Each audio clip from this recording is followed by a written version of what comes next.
കോഴിക്കോട് കാരശ്ശേരി പഞ്ചായത്തിൽ ചെറുപുഴയുടെ തീരസംരക്ഷണത്തിനായി നട്ടുവളർത്തിയ മുളങ്കൂട്ടം പുഴയിലേക്ക് ഇടിഞ്ഞു വീണു. പുഴ ഗതി മാറി ഒഴുകാൻ തുടങ്ങിയതോടെ സമീപത്തെ കുടിവെള്ള പദ്ധതിക്കും നിരവധി വീട്ടുകാർക്കും കനത്ത ഭീഷണിയായിരിക്കുകയാണ്.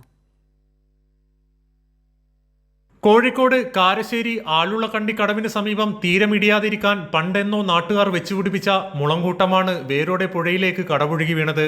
വലിയ മുളക്കൂട്ടം പുഴയ്ക്ക് കുറുകെ വീണതോടെ വെള്ളത്തിന്റെ സ്വാഭാവിക ഒഴുക്ക് തടസ്സപ്പെടുകയും പുഴ ഗതിമാറി ഒഴുകാൻ തുടങ്ങുകയും ചെയ്തു. ഇതോടെ തീരം കൂടുതൽ ഇടിയാനുള്ള സാധ്യതയേറി. വീടിന്റെ അവസ്ഥ വേക്കില് ഒക്കെ ഇടിഞ്ഞു പോയി. ഈ മഴത്തും കഴിഞ്ഞ ആഴ്ച ഫുള്ളും കുറെ ഇടിഞ്ഞ്.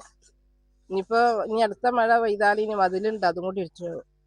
അടിയന്തരമായിട്ട് ഇപ്പം ചെയ്യേണ്ടത് എന്താ വെച്ചാൽ പുഴയിലേക്ക് വീണ് കിടക്കുന്ന മുളങ്കൂട്ടങ്ങൾ മുറിച്ച് ഒഴിവാക്കണം അവിടുന്ന്. എന്നിട്ട് വെള്ളം സുഗമമായി ഒഴുകി പോകാനുള്ളൊരു സംവിധാനം ഏർപ്പെടുത്തണം.